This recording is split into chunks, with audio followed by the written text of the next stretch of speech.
మనం ఎవరి కోసము బాధపడనక్కర్లేదు. You don't need to feel sad for anybody. నీ కోసం కూడా నీవు బాధపడనక్కర్లేదు. Nor for your own sake. దీనికి నీ కోసం నీవు ఆనందించు. You be happy for yourself. ఒరే నాన్న ఈ దేహం వచ్చి ఇచ్చారు. Why this body is given? ఈ దేహాన్ని కట్టుకొని నేను వచ్చాను.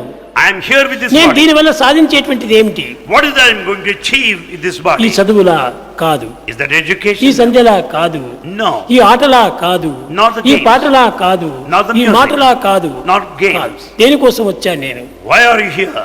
నేనెవరో నేను తెలుసుకోవటం కోసం వచ్చాను. You are here to know yourself through nature. భజ గోవిందం భజ గోవిందం గోవిందం భజ మూఢమతే భజ గోవిందం. चित चोरा यशोदा के बाल नवनीत चोर गोपाल.